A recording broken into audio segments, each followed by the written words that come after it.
다 같이 기도함으로 예배의 자리로 나가겠습니다. 주께서 행하신 일을 주의 종들에게 나타내시며 주의 영광을 그들의 자손에게 나타내소서. 주 우리 하나님의 은총을 우리에게 내리게 하사 우리의 손이 행한 일을 우리에게 경고하게 하소서. 우리의 손이 행한 일을 경고하게 하소서. 거룩한 성일 주의 백성들을 주의 전으로 불러주시고 예배의 자들로 인도해 주심을 감사드립니다. 시간 임재하여 주시고 하나님 함께하여 주옵소서. 예수 그리스도의 이름으로 기원하옵나이다. 아멘.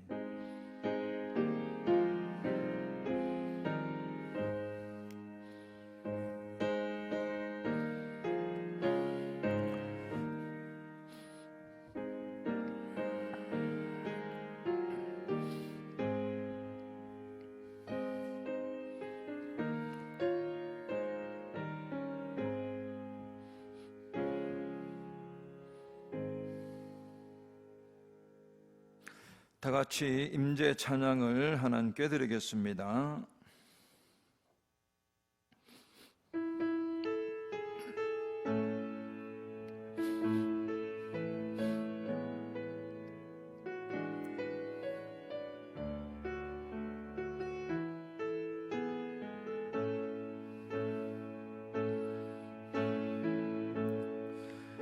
하늘의 문을 여소서. 이곳을 주목하소서. 주를 향한 노래가 꺼지지 않으니 하늘을 열고 보소서. 이곳에 임재하소서. 주님을 기다립니다. 기도의 향기가 하늘에 닿으니 주여 임재하여 주소서. 이곳에 오셔서 이곳에 앉으소서. 이곳에서 드리는 예배를 받으소서. 주님의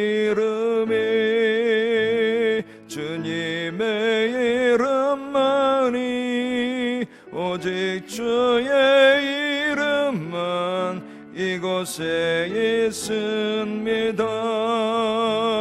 이곳에 오셔서 이곳에 앉으소서. 이곳에서 드리는 예배를 받으소서. 주님의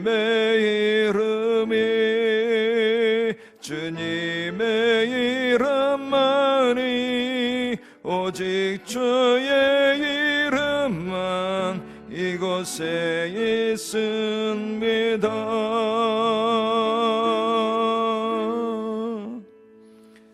우리 찬송가 44장입니다.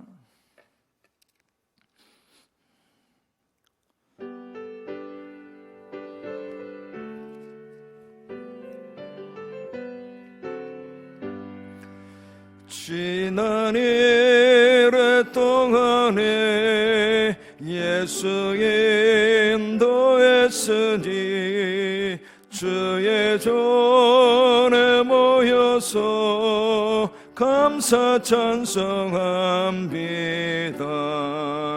가장 못된 이달은 하늘난 시표로다. 가장 못된 이날은 하늘난 시표로다. 주의 공로 힘입어 은혜 주심 빌 때에 화목하게 하시고 죄를 벗겨주소서. 세상 걱정 버리고 은혜 받게 하소서. 세상 걱정 버리고 은혜 받게 하소서. 하나님의 이름을 찬송하러 왔으니 모임 중에 계시고 영광 나타내소서. 기쁜 하늘 잔치에 참여하게 하소서. 기쁜 하늘 잔치에 참여하게 하소서. 주의 기쁜 복음을 모두 듣게 하시고 주의 은혜 베풀어 위로하여 주소서. 주님 오실 때까지 이 날 지키리로다. 주님 오실 때까지 이 날 지키리로다.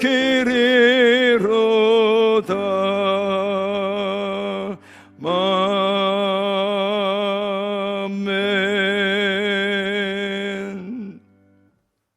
성시교독은 125번 사순절 2번입니다.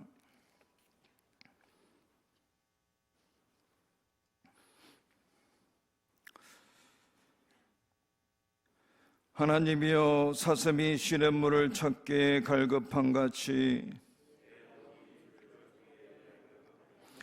내 영혼이 하나님 곧 살아계시는 하나님을 갈망하나니,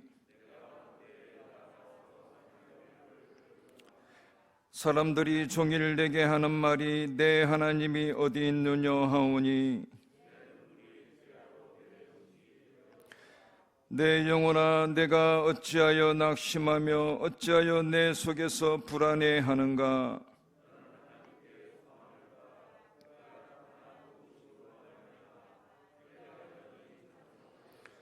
낮에는 여호와께서 그의 인자하심을 베푸시고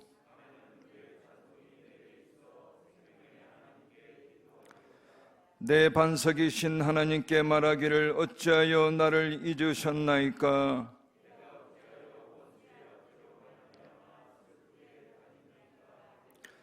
내 뼈를 찌르는 칼같이 내 대적이 나를 비방하여 늘 내게 말하기를 내 영혼아, 내가 어찌하여 낙심하며 어찌하여 내 속에서 불안해하는가.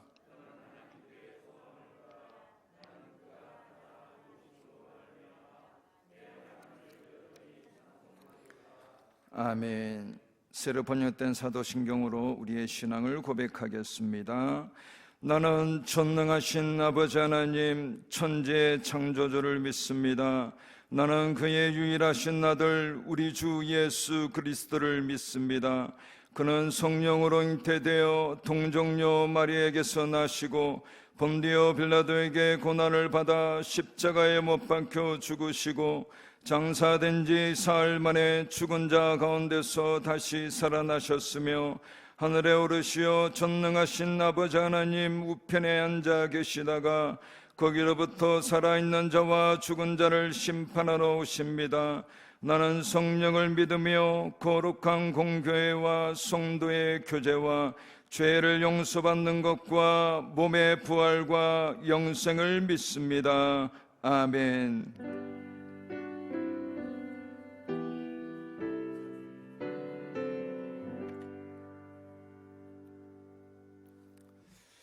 우리 찬송가 146장입니다.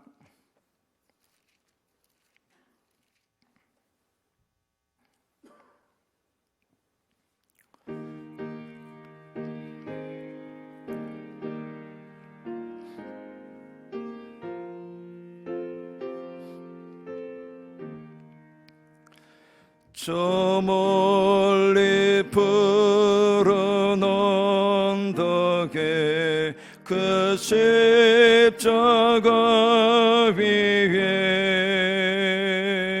주 예수 나를 위하여 못 박히셨으니 그 귀한 주의 사랑이 날 구원하시니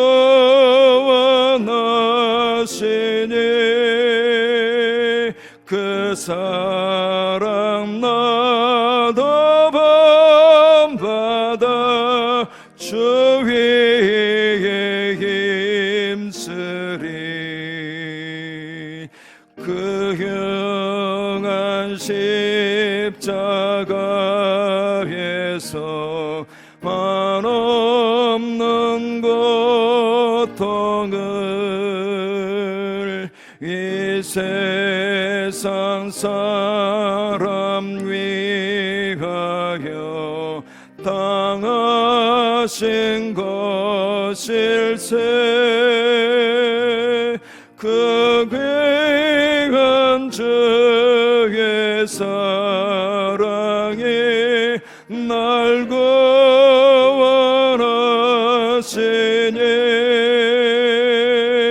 그 사랑 나도 본받아 주 위에 힘쓰리 그 흘린 보배 비로소 날 속량했으니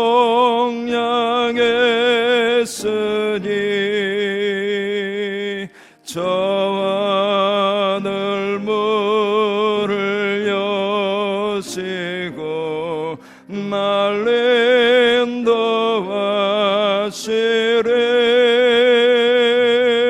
그 귀한 주의 사랑이 날 구원하시니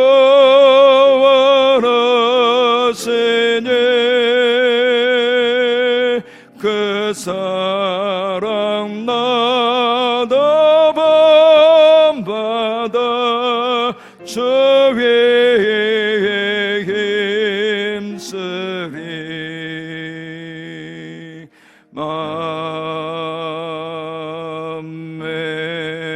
아멘. 오늘 우리에게 주시는 하나님의 말씀은 신약 데살로니가전서 5장 16절에서 18절까지의 말씀입니다. 신약 333쪽 데살로니가전서 5장 16절에서 18절까지의 말씀을 다 같이 한 목소리로 읽겠습니다. 시작. 항상 기뻐하라, 쉬지 말고 기도하라, 범사에 감사하라. 이것이 그리스도 예수 안에서 너희를 향하신 하나님의 뜻이니라. 기도합니다. 하나님 앞에 섰습니다. 말씀 앞에 섰습니다. 들려지는 말씀 되도록, 깨닫는 말씀 되도록, 순종하는 말씀 되도록 우리의 마음을 열어주시고 성령님 역사하여 주옵소서. 우리 주님 예수 그리스도의 이름으로 기도하옵나이다. 아멘. 우리가 이 세상을 살아가면서 하나님 앞에 지녀야 할 기본적인 신앙 자세가 있습니다. 우리가 어떤 자세를 가지고 하나님 앞에 서야 하겠습니까? 특별히 데살로니가 전서 4장에는 예수님의 재림에 관한 말씀도 있습니다. 예수님의 재림을 늘 앞에 두고 살아가는 우리가 어떠한 기본적인 신앙의 자세를 가지고 살아가야 하겠습니까? 오늘 주신 말씀에 그 답이 있습니다. 하나님은 바울을 통해서 세 가지를 명령하십니다. 항상 기뻐하라, 쉬지 말고 기도하라, 범사에 감사하라. 이 중에서 한 가지 명령은 잘 이해하기가 쉽지 않습니다. 납득하기가 어렵습니다. 그 명령이 무엇인가 하면 쉬지 말고 기도하라는 말씀입니다. 어떻게 우리가 쉬지 않고 기도할 수 있는가? 그렇다면 하루 종일 다른 일은 하지 말고 그저 기도만 하고 살아야 된다는 것인가? 그런데 실제 그렇게 할 수 있겠나 생각하면 불가능한 일입니다. 유대교에서도 유대인들 중에도 가장 경건하다고 일컬어지는 사람들까지도 하루 종일 기도만 하지 않았다고 합니다. 아무리 엄격한 바리새인들일지라도 하루 종일 기도만 한 사람은 없는 것이고, 우리가 아는 바울도 베드로도 하루 종일 기도만 하지 않았습니다.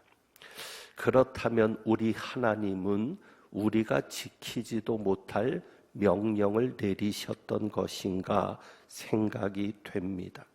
우선 이 세 구절을 잘 비교해 봅니다. 세 구절을 비교해 보면 공통점이 있습니다. 자, 그 공통점을 찾아봅니다. 항상 기뻐하라, 쉬지 말고 기도하라, 범사에 감사하라. 이 중에 세 가지 공통점이 있는데 그 세 가지 단어의 공통점이 분명하게 드러납니다. 무엇이겠습니까? 항상, 그리고 쉬지 말고, 또 범사에. 이 세 가지 단어, 항상, 쉬지 말고, 범사에. 이 세 수식어는 사실 동일하다고 할 수 있습니다. 항상이라는 말과 쉬지 말고라는 말과 범사에, 모든 일에, 이것은 동일한 의미를 포함하고 있다고 말할 수 있습니다. 결국 이 명령을 하나의 명령으로 보아도 됩니다. 이 세 가지가 각기 다른 명령이 아니라 한 가지의 명령이다, 이렇게 우리가 볼 수 있다는 것입니다. 그래서 18절에 보면 범사에 감사하라, 이것이라고 되어 있습니다. 이것이 단수입니다. 이것들이 아닙니다.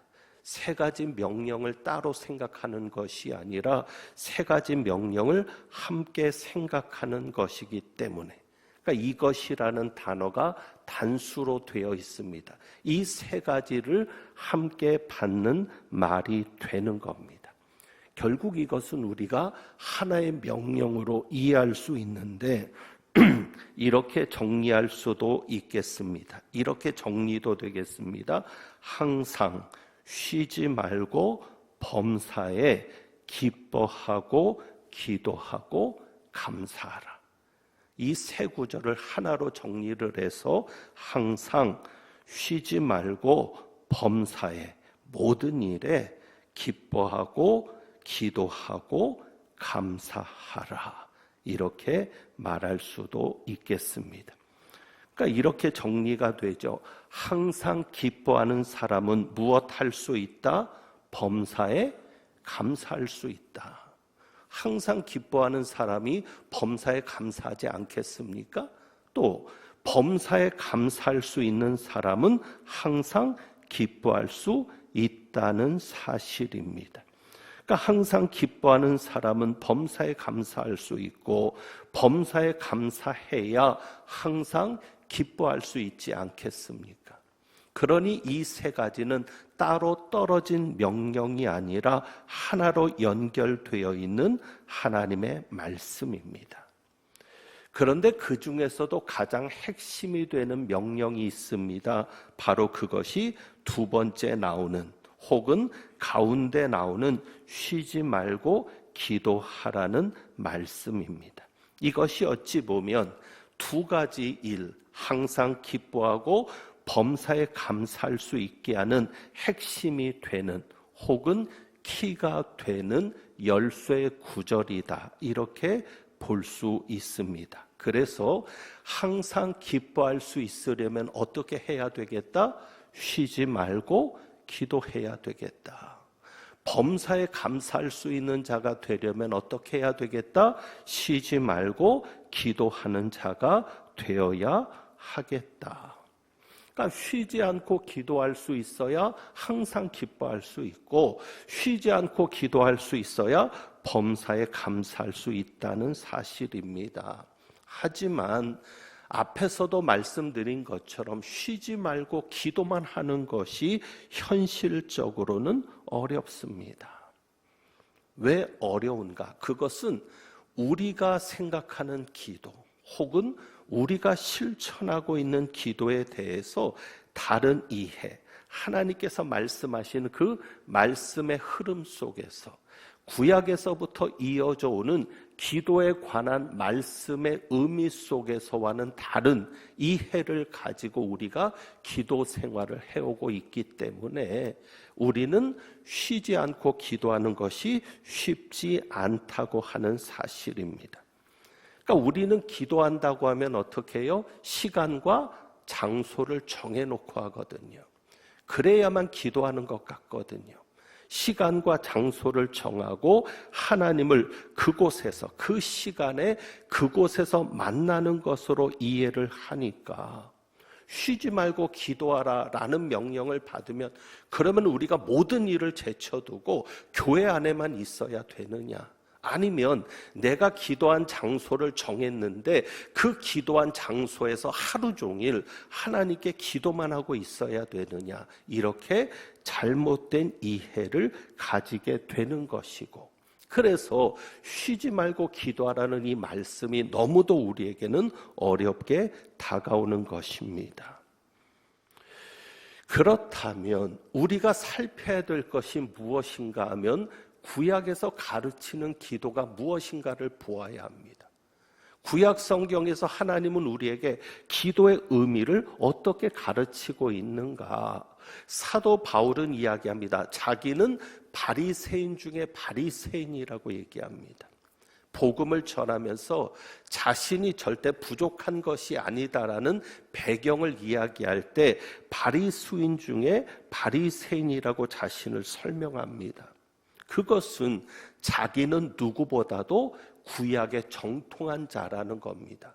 구약 하나님의 말씀, 모세오경을 비롯한 이 하나님의 말씀을 누구보다도 자기는 잘 알고 있는 사람이다라는 것을 전제합니다. 그렇기 때문에 이 바울의 배경을 볼 때 그는 히브리인 중에 히브리인이고 누구보다도 바리새인 중에 바리새인, 하나님의 말씀 율법에 정통했던 바울의 입장에서 보면 바울이 쉬지 말고 기도하라고 말을 할 때 이미 바울 속에는 구약에서부터 전해져 오는, 하나님께서 구약을 통해서부터 전해주셨던 기도에 관한 진리를 마음에 담고 있다는 사실입니다. 그리고 유대인이라는 표현이 적절하지 않을 수 있습니다. 오늘 우리가 생각하는 유대인이 구약 성경의 유대인은 아니기 때문입니다. 오히려 히브리인이라고 표현하는 것이 더 적당하겠습니다. 아브라함의 자손이라고 할 수 있는 히브리인이라고 표현하는 것이 적당한데 그들이 생각했던 기도, 말씀과 또 조상들이 전해져 준 유전, 어찌 보면 조상들이 전해준 그러한 진리들을 마음에 담고 그들이 했던 기도 생활을 살피면 우리가 기도에 관한 관점을 회복할 수 있습니다. 그래서 사도 바울은 그런 관점에서 지금 권면을 하고 있는 겁니다.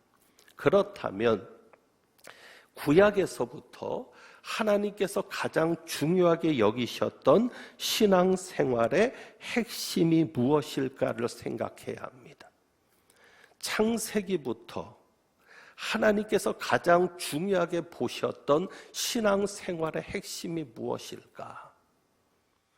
우리가 신약적으로 말하면 믿음의 사람입니다. 히브리서를 통해서 믿음의 선조들, 믿음의 신앙의 선배들에 대한 기록들이 나오는데, 이 믿음의 사람들이 가졌던 핵심적인 신앙생활의 내용이 무엇일까를 생각해야 합니다. 그것이 무엇이겠습니까? 간단하게 정리하면 이렇게 말할 수 있습니다. 구약에서부터 하나님이 우리에게 강조하셨던 믿음 생활, 그것은 하나님과 동행하는 생활입니다. 그것이 가장 중요합니다. 하나님과 동행하는 생활. 그래서 여러분 보시면 창세기 5장에 누가 나옵니까? 에녹이 나옵니다. 죽음을 보지 않고 하나님께서 데려가셨던 에녹입니다. 성경은 이렇게 기록합니다. 에녹이 하나님과 동행하더니 하나님이 그를 데려가심으로 세상에 있지 않더라. 에녹이 하나님과 동행하더니 하나님이 그를 데려가심으로 세상에 있지 않았다고 말씀합니다. 에녹이 모든 사람이 다 죽었더라. 창세기 5장의 족보에 보면 모든 사람들의 인생의 결론은 죽음이었습니다. 죽었더라. 아무리 오래 살았던 무드셀라도 결국 죽었더라. 그런데 에녹만큼은 죽었더라라고 말하지 않고 하나님께서 그를 데려가셨다라고 말합니다. 죽음을 보지 않고 그가 승천할 수 있었던 이유가 무엇입니까?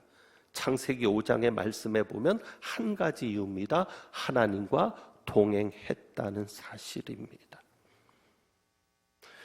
창세기 6장에는 노아가 나옵니다. 노아에 대해서 이렇게 성경은 정리합니다. 노아는 의인이요 당대의 완전한 자라.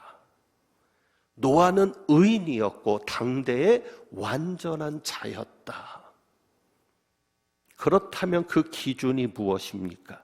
그 뒤에 있는 성경 말씀을 보면 의인이고 완전한 자라고 인정받았던 기준이 나옵니다. 한 가지입니다. 그는 하나님과 동행하였으며. 그는 하나님과 동행하였으며. 우리가 잘 아는 인물이 있죠. 요셉입니다. 창세기 39장이죠. 물론 거기에는 동행이라는 단어가 나오지 않습니다. 그러나 의미는 똑같습니다. 성경은 요셉에 대해서 이렇게 말씀합니다. 하나님이 요셉과 함께 하심으로 그가 형통한 자가 되어. 요셉이 형통한 자가 되었던 기준이 무엇입니까? 하나님이 함께 하심으로. 그게 동행이죠. 요셉이 하나님과 늘 동행하는 자이니까 그가 형통한 자로서 살았다고 하는 사실입니다. 하나님과 동행하는 자가 가지는 믿음이 그렇다면 무엇이겠습니까? 우리도 하나님과 동행하는 삶을 삽니다. 그것이 임마누엘이 우리에게 성취된 겁니다. 예수님께서 이 땅에 오셔서 우리를 구원하시고 이루신 것이 임마누엘입니다. 하나님이 우리와 함께 하실 수 있는 자가 예수 그리스도의 은혜로 말미암아 되었습니다. 그러면 우리는 하나님과 함께하는 자가 되었고 하나님과 동행하는 자가 된 겁니다. 그렇다면 하나님과 동행하는 자가 가져야 될 믿음이 무엇이겠습니까? 자, 하나님이 우리와 함께 하십니다. 하나님이 우리와 동행하십니다. 그러면 우리는 어떤 믿음을 가지고 살아야 합니까? 우리에게 일어나는 모든 일이 하나님의 섭리의 결과라고 하는 사실입니다. 믿음입니다.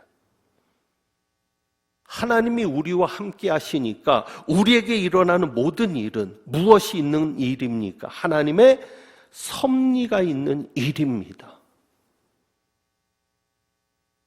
그래서 창세기는, 구약은 이렇게 말할 수 있는 겁니다. 창세기 39장 2절에 보면 하나님이 함께 하심으로 그가 형통한 자가 되어 그의 주인 애굽 사람의 집에 있더니. 표현은 좋죠. 그의 주인 애굽 사람의 집에 있었다. 그런데 현실은 무엇입니까? 노예였다는 겁니다. 형통한 자가 노예입니다. 그리고 그 뒤에 창세기 39장 21절에 하나님께서 요셉과 함께 하시고, 하나님께서 요셉과 함께 하셨다고 또 말씀합니다. 그런데 그때 요셉은 어디에 있었습니까? 감옥에 갇혀 있습니다. 여러분, 하나님이 함께 하시는데 왜 점점 그 인생이 곤두박질합니까? 하나님이 함께 하셔서 형통한 자가 되었는데 왜 그 인생은 점점 꼬이는 것입니까? 하나님의 뜻대로 살아보려고 했는데 죄의 유혹을 이기고 하나님의 종이니까, 하나님이 함께하는 자니까 이렇게 살아서는 안 된다고 생각하고 거부했는데 하나님 앞에 바르게 살아보려고 한 것인데 그 인생은 점점 곤두박질합니다. 그때도 하나님은 얘기합니다. 그는 형통한 자였다. 중요한 것은 어떤 일이 벌어졌느냐가 아닙니다. 내가 형통한 자니까 좋은 일만 일어나야 되지. 아닙니다. 내가 형통한 자니까 어려운 일이 있으면 안 되지. 아닙니다. 누구에게도 여러분 그렇게 단정하지 마십시오. 저 사람은 어려운 일만 겪네. 아이고 인생이 왜 저래. 저렇게 꼬이는 걸 보면 저는 형통한 자가 아니야. 하나님도 없는 자 같아. 아닙니다. 요셉을 생각한다면, 욥을 생각한다면 우리가 그렇게 말할 수 없습니다. 중요한 것은 어떤 일이 벌어졌느냐가 아닙니다. 그 일 속에서도 형통하는 자는, 하나님이 함께 하시는 자는 이 모든 일 가운데 누가 있다고 믿는 겁니까? 하나님이 계신다고 믿는 겁니다. 그 일 속에서 하나님의 섭리라고 믿는 것이고, 그래서 모든 삶의 영역에서 하나님을 발견하는 것입니다. 하나님과 동행했다는 의미는 그겁니다. 우리가 구약 성경에 있는 믿음의 사람들을 통해서 배워야 할 것은 이겁니다. 그들은 하나님과 동행했습니다. 그리고 하나님과 동행했다는 얘기는 좋은 일이든지 나쁜 일이든지, 슬픈 일을 만나든지 기쁜 일을 만나든지 모든 것에 무엇이 있다고 믿는 겁니까? 하나님의 섭리가 있다고 믿는 겁니다. 그래서 나중에 고백할 수 있는 겁니다. 이 일을 이루신 분은 하나님이십니다. 당신들이 한 게 아닙니다. 하나님이 한 겁니다. 그래서 원수도 용서할 수 있는 것이 거기에서 나오는 겁니다.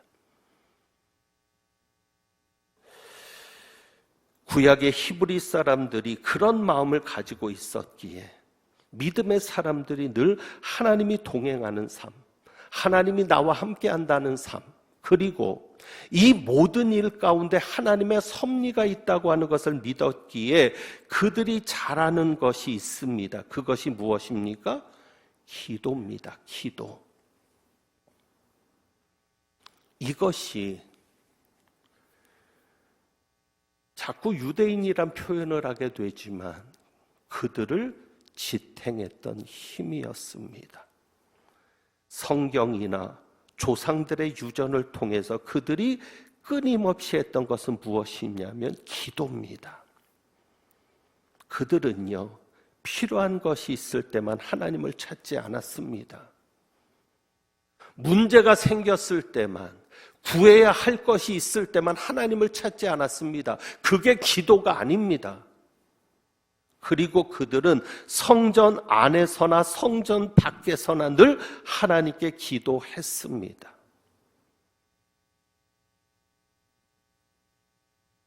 히브리의 전승 문서들을 연구한 학자들에 의하면 랍비들의 문서라든지 미드라시라든지 이런 모든 문서들을 연구했던 학자들에 의하면 유대인들의 기도는 짧은 편이었다고 합니다. 그들은 길게 기도하지 않았습니다. 그런데 그들은 기도문을 외웠다고 합니다. 그러니까 랍비들은 기도문을 가르치는 겁니다. 이런 이야기도 나옵니다. 유대인들의 전승 문서에 보면 100개 이상의 기도를 하루에 암송했다고 합니다. 그러니까 구약 성경에서부터 그리고 신약에 이르기까지 유대인들에게 전해져 오는 전통에는 뭐냐면 그들은 하루를 살아가면서 24시간을 살아가면서 몇 개 이상의 기도문을 암송했어요? 100개 이상. 하나님의 말씀을 암송하는 것은 기본이고 랍비들이 기도문을 가르쳐 주는 겁니다. 그 100개의 기도는 무엇이냐면 각 상황에 맞는 기도문들이 있는 겁니다. 오늘식의 표현으로만 말씀을 드리면 화장실에서 하는 기도문도 있다고 합니다. 여러분 화장실에 들어갈 때 기도하고 들어가시나요? 그러면 유대인들은 화장실에 들어갈 때 어떤 기도를 할까? 짐작이 되시죠? 어떤 기도를 하는지. 그러니까 이들에게는 구약 성경에서부터 내려오는 그 가르침 속에서 그들은 살아가다 보면 모든 상황에서 드리는 기도가 있는 겁니다. 그러니까 모든 상황 속에서 누구에게 말하는 거예요? 늘 하나님께 말하는 거예요. 그게 동행이에요. 우리는 이렇게 생각할 수 있겠습니다. 우리도 이것을 적용해 보면 쉬지 않고 기도하는 것이 되죠. 쌀을 씻으면서도 기도하는 겁니다. 먹을 것을 주신 하나님께 기도하죠. 밥을 먹을 때도 물론 기도하고요. 그러니 모든 일이 무엇이 되는 거예요? 기도가 되는 거예요. 버스를 타면서도 기도하고 지하철을 타면서도 기도하고 운전을 시작할 때도 기도하고 우리식의 표현이지만 유대인들은 하루에 100개 이상의 기도문을 암송했다는 얘기는 뭐예요? 100가지 이상의 일이 일어나고 있는데 그 일들마다 암송했던 기도를 가지고 기도하는 겁니다. 그런데 더욱 중요한 것은 뭐냐면 우리가 구약에서도 분명하게 드러나죠. 그들은 기도를 시작할 때 반드시 하나님을 찬양하면서 기도를 시작한다고 합니다. 이것이 그들에게 가르치는 원칙입니다. 기도를 시작할 때 항상 하나님을 찬양하면서 기도를 시작하는 겁니다. 하나님께 영광을 돌리고 시작하는 겁니다. 어떤 상황에든지 어떤 일을 만나든지 먼저 무엇부터? 하나님을 찬양하는 것부터. 이렇게 생각할 수 있죠. 내가 몸이 아팠습니다. 몸이 아픈 그 고통의 상황에서도 기도는 어떻게 시작해요? 하나님을 찬양합니다. 이제 이렇게 정리할 수 있습니다. 쉬지 말고 기도하라는 것이 무엇일까? 우리에게 일어나는 모든 상황에서 하나님께 기도하는 겁니다. 우리가 어떤 일을 겪든지 그 일을 겪을 때마다 하나님 앞에 기도를 드리는 겁니다.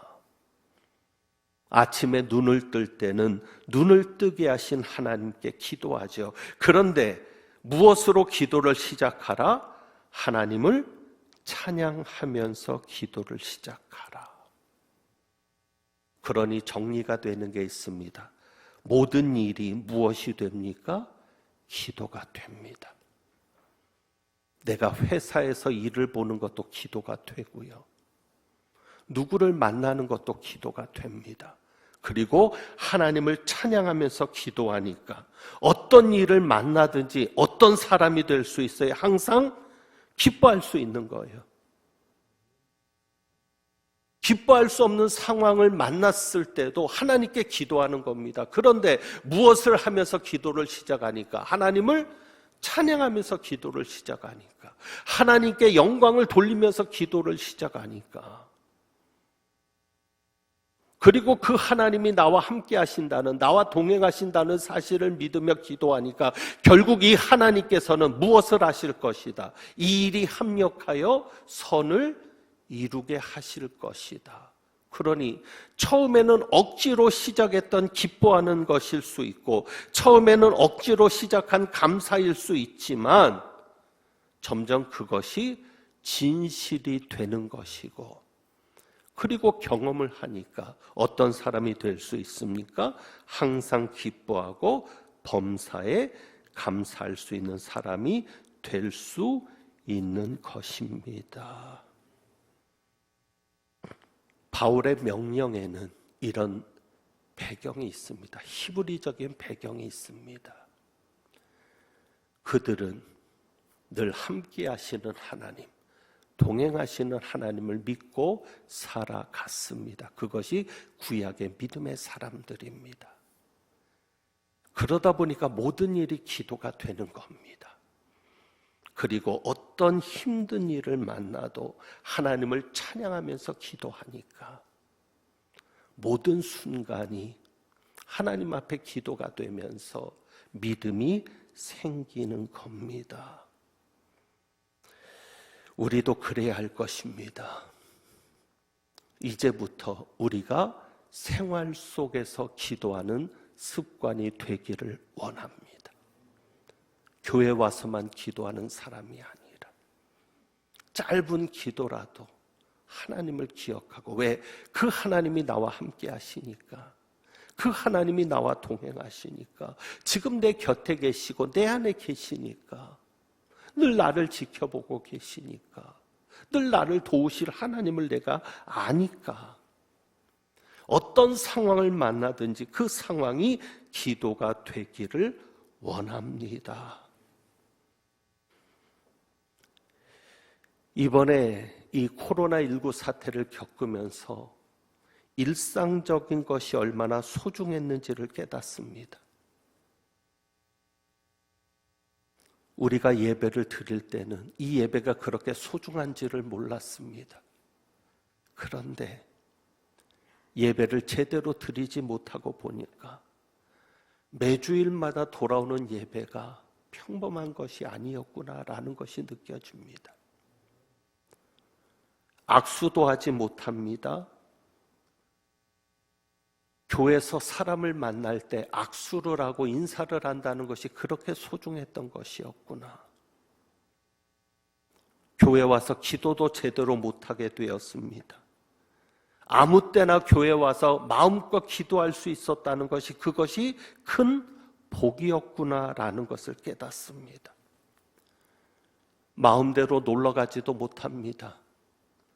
어디에 확진자가 나왔는지, 확진자의 동선이 어땠는지를 확인하고 가야 합니다. 옛날에는 가고 싶을 때 마음대로 갈 수 있었던 것이 정말 큰 은혜였다는 것을 깨닫습니다. 영상을 통해서 예배를 드리게 될 여러분들, 분명히 우리의 예배는 중단된 것이 아닙니다.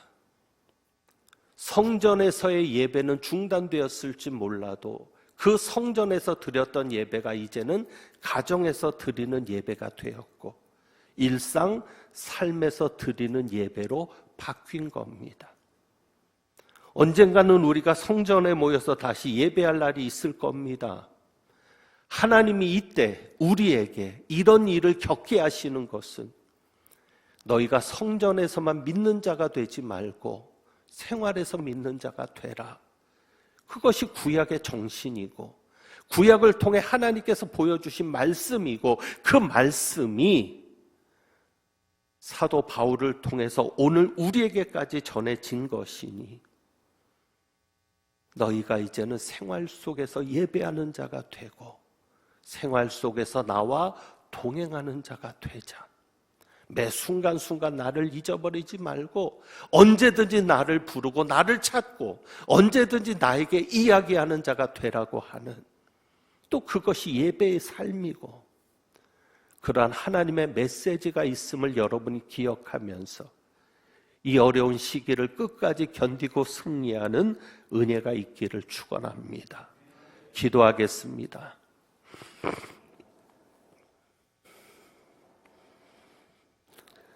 하나님 아버지, 성전 안에서만 믿는 자가 되지 않게 하시고 삶에서 믿는 자가 되며 하나님과 늘 동행하고 그 하나님과 교제하면서 항상 기뻐하고 쉬지 말고 기도하며 범사에 감사할 수 있는 저희들 되게 하옵소서. 우리 주님 예수 그리스도의 이름으로 기도하옵나이다. 아멘. 찬송가 369장 찬송합니다.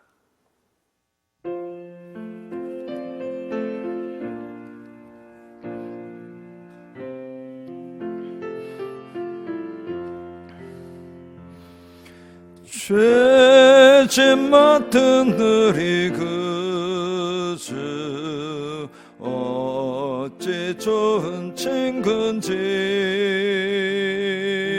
걱정 근심 무거움짐 우리 주께 맡기세. 주께 고함 없는 거로 복을 얻지 못하네. 사람들이 어찌하여 아랠 줄을 모를까. 시험 걱정 모든 괴로움 없는 사람 누군가. 부질없이 나심 말고 기도드려 아뢰세. 이런 진실하신 친구 찾아볼 수 있을까. 우리 약한 마시오니 어찌 아니하랄까. 근심 걱정 무거운지 많이 진잠 누군가. 피난 찾은 우리 예수 주께 기도드리세. 세상 친구 멸시하고 나를 조롱하여도 예수 품에 안기어서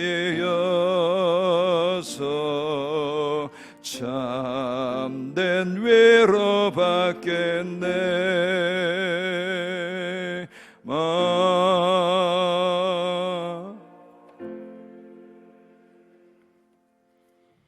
기도합니다. 하나님 아버지, 이 시간 아버지 앞에 드려진 예물을 기억하시옵소서.